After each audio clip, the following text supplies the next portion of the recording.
And you are Yeah. very outspoken when you speak about some of the difficulties that you've had, some of the difficulties that you've had with depression. You've Hmm. spoken out very eloquently about having body issues Yeah. and being anorexic. Maybe you could talk for just a couple of minutes, because I think we don't hear enough about anorexia ever, because it Hmm. is such a huge problem right now. Yeah. But when we do tend to hear about it, we hear about it about girls. And Hmm. there's been more and more evidence that girls on the spectrum are in particular at risk for anorexia. But Yeah. we have not heard a lot about our young men with anorexia. So I wondered if you could talk just a little bit about that, Russell.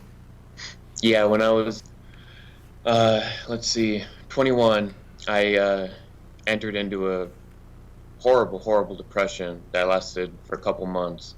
Um, I from the age of about 15 onward, I always found that going to the gym was a great way for me to alleviate my symptoms and keep them in check. But during this depression, I wasn't able to leave my house, let alone my bedroom, and therefore I wasn't able to work out or go to the gym. Uh, so I was very concerned, about my body because my OCD, it morphs. It kind of whatever entrance it sees, it has, it will take that. And so my OCD I started obsessing about my body out of nowhere. And it evolved very rapidly, where I, was eating about like 400 calories a day when I, was used to eating about 2,800 calories a day. I started losing my hair. I was crashing to the floor. Every time I got up to walk, I would fall down to the floor due to lack of energy.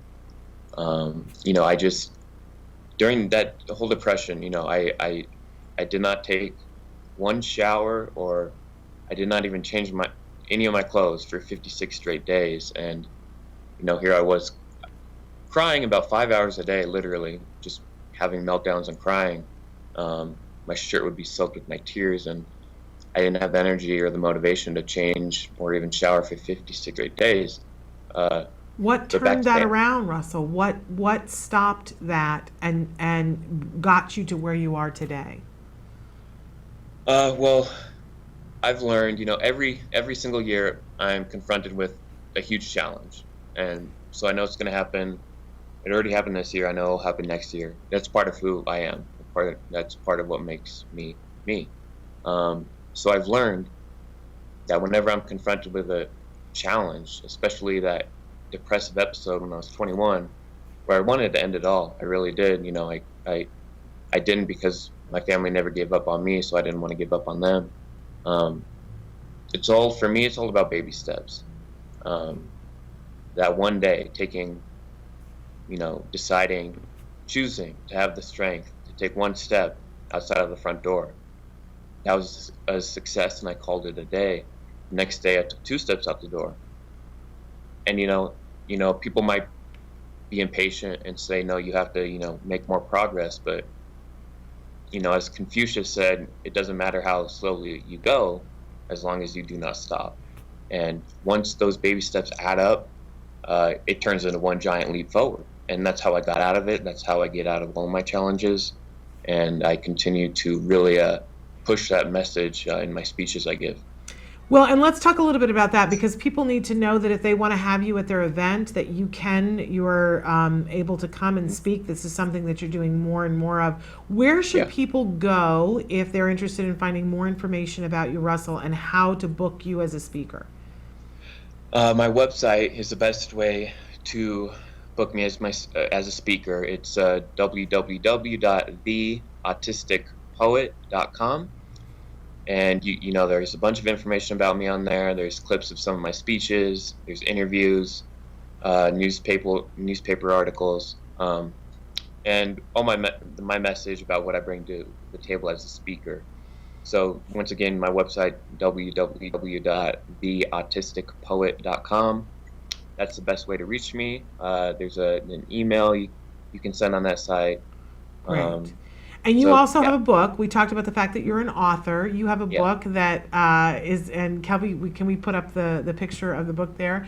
Inside Out, Stories and Poems from an Autistic Mind. And you see right on the cover that it says, Beautiful Poems by Temple Grandin. yeah. That was her quote about it. Hmm. And you had this title long before there was a Disney movie. We Yeah, should say we should say that I know. this is not you riffing on Disney. Disney riffed on you.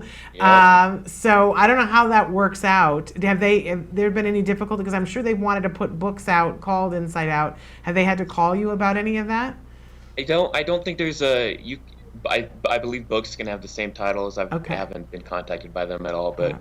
Well, yeah, you it's got there first. We just want to I let know. people know you got there first. And a book of poems. Where can people get the book?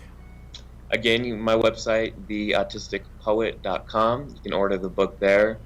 Uh, my website is basically the go-to thing for everything concerning me, my speaking, my books, anything. Okay. Russell, we've really enjoyed this time. We want to tell people go to your website, see what you've got there. You've got a wealth of information there. Yeah. Read some of Russell's poems. You're doing amazing work. You're a very inspirational young man. And if you are looking to book someone to speak at an event that you want to know can bring hope to your event, Russell is somebody that you should definitely talk to about having him come to that event.